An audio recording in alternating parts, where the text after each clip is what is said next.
Very much, Bonnie Tunya, and we're glad you're watching Morning Express. It's time now for our third discussion this morning, and we're talking about the persons with disabilities in our country. Special focus this morning on the deaf, and I'm joined by Nixon Okariri, National Chairman of the Kenyan National Association of the Deaf. Thank you very much for joining us, and Flora Lucy Atieno, who's a sign language interpreter. Thank you both for being with us this morning. I want to begin our discussion with the fact that 2 weeks ago we had a week, Deaf Awareness Week. Perhaps you can take us through how was that week, what was it about, and what was the aim of having the week, the awareness. Thank you very much. I'm happy to join the Morning Express. Deaf Awareness Week started in 1951. We had a group of deaf people who supported sign language, the use of sign language, and the other group was supporting oralism. So when the idea came in to start an advocate for sign language recognition as a way of communication, that was formed by the World Federation of the Deaf. That was in 1951. So from that time to date, it became an international day for the deaf people. So it focused mostly on the deaf people's success, their achievements, their capability, and also giving back to the community. For us, what we do every year in Kenya, which we started in 2009, that was the first time we did it in Nairobi. Last year, we celebrated our International Deaf Awareness Week in Mombasa, and this year we were in Kisumu. So each year we have a different theme. This year our theme was equality for deaf people, focusing on how the deaf people and the hearing integrate in the society, and also how to mainstream some of our activities in the community. So we offered free sign language training for the whole week because as you're aware, the Constitution after Chapter 53B recognizes sign language as a language, and also Article 120 also recognizes the Kenyan Sign Language as a national language, official language. That's why you see it's used in Parliament, and the general public should actually understand the basic sign language. It's very important. So we are really trying to make sure that people get to understand sign language. So we, as giving back to the community, we had a cleaning exercise at Russia District Hospital in Kisumu. All right.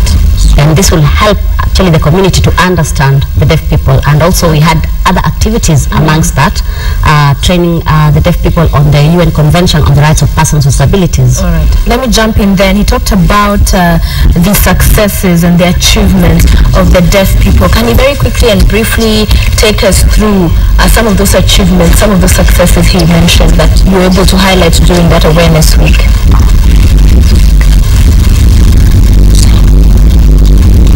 Some of the achievement we have, like from 50 years to date, we have very few deaf people who are well educated.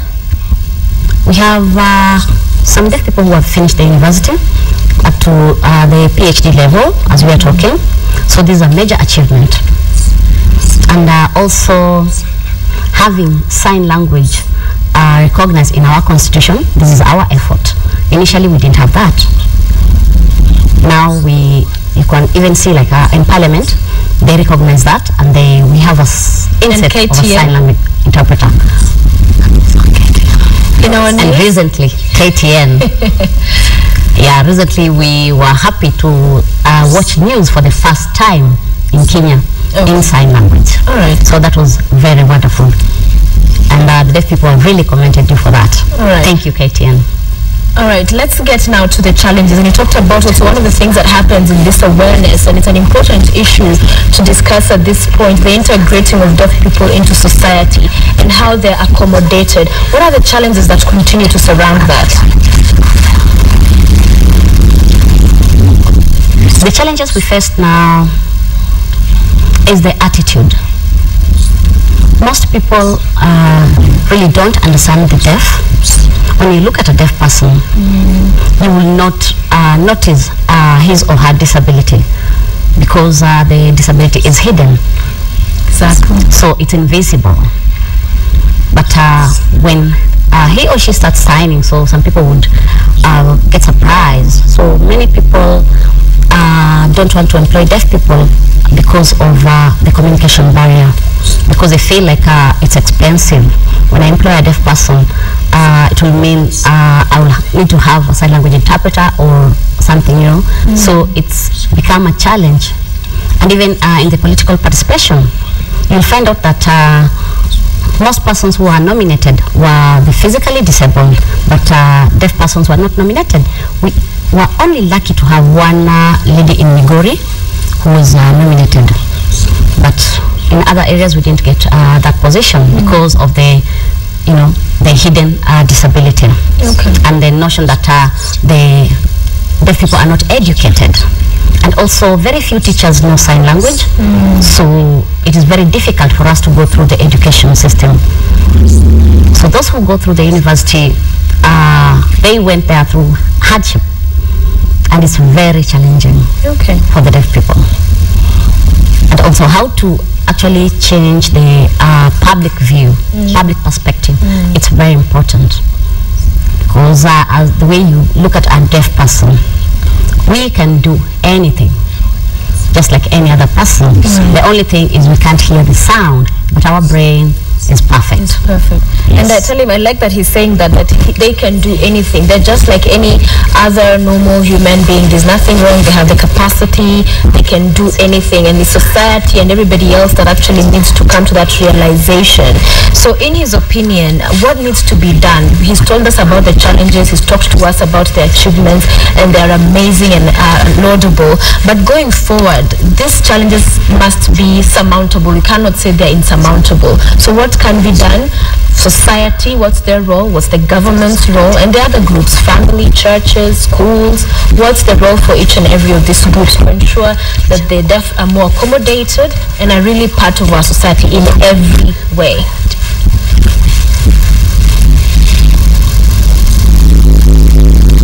The most important key, I would say, to the heart of a deaf person is communication. If the public can accept the use of sign language, then everything will be solved. Because most time, as a deaf child from the family, if the family are able to sign, then that's a good foundation for a deaf child to grow up just like any other child, because he's ready for the challenges ahead. But if there are no sign language, a deaf child will grow up. He won't even know the environment, the surrounding environment. So we feel early intervention is very important for a child to grow up and up to the education level when he goes to school. And the teachers who are teaching in the deaf school should know sign language, because that is the best way of communication. Wait, is he saying that there are some deaf the teachers who teach in deaf schools that do not know sign language? Yes. How is that? How will you teach? Some just go for the training because of some allowances, but not to benefit the deaf child. It's very difficult for them to communicate without even basic sign language. Many times people confuse American Sign Language, Kenyan Sign Language, and Sign Exact English. So these are different. So you would think, a person would think that signing exact English would help a deaf child to learn English, which is a very wrong perspective.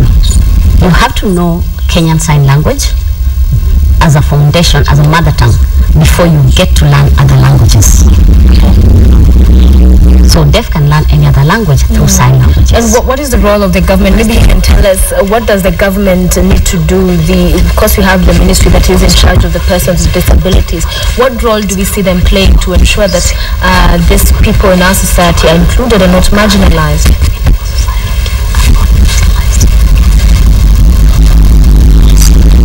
The government must ensure the policies are implemented. We have good laws. When they put policies in place, they really have to involve the deaf people to help them guide and advise on how to implement that.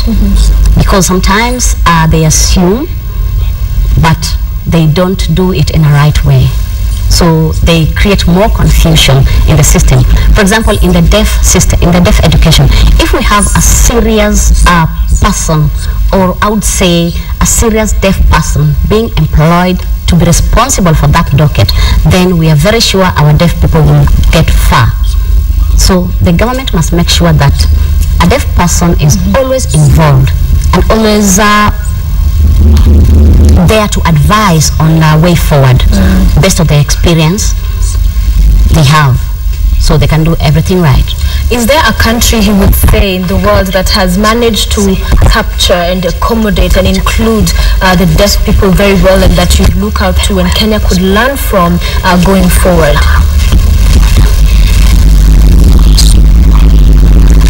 First world countries, for example, like in America, when you go to the university,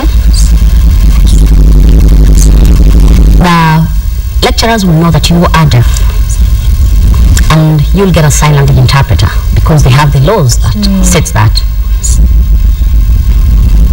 We have a university just for the deaf, so the people who come to teach there must know sign language from the beginning to the end. Okay. Yes.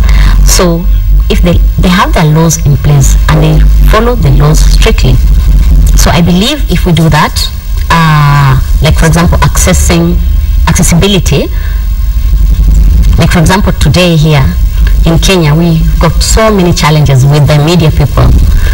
Recently, like for example, we had what happened at the Westgate. As deaf persons, we didn't get to know what was happening, so we just had to read online. But you see, information should be accessible to the deaf persons at first hand. Anything that happens, they should be getting, so that they don't wait to get the information much later.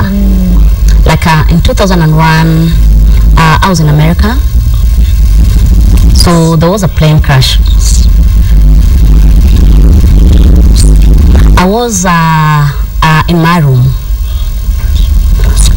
so the TV went off. But after the TV was off, but after it happened, there was an emergency, and I was able to read what was happening. So I don't have to wait to get the information later. Okay. All right, as we wind up, our time is up, but I want him to very quickly maybe help us, and Kenyans, those who are watching right now, some of the simple sign language that people can learn to be able at least to make that basic interaction. If they interact, if they come across a deaf person, that's basic interaction, very important sign language to know. Maybe like 2 or 3 as we wind up the show. So you can tell us what it means, and yes.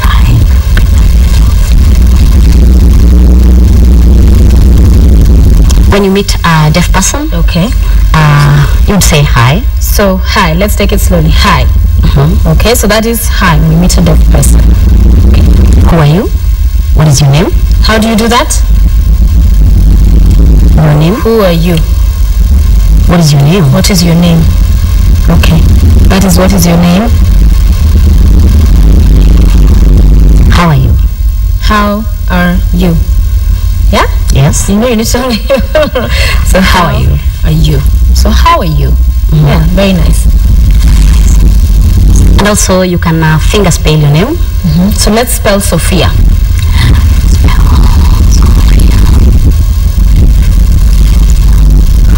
That's S. S. O. O. P. H. P. H. I. A. Where is the I? Slowly. S. O. P. P. P H H I and then A. A. Sophia. So you can spell your name. That's M-I-C-K-S-O-N.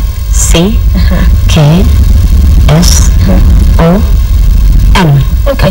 And I know, thank you. So thank you for coming to Morning Express. Yeah, so Morning Express is Morning Express. So thank you very much. We appreciate your time coming to talk to us this morning.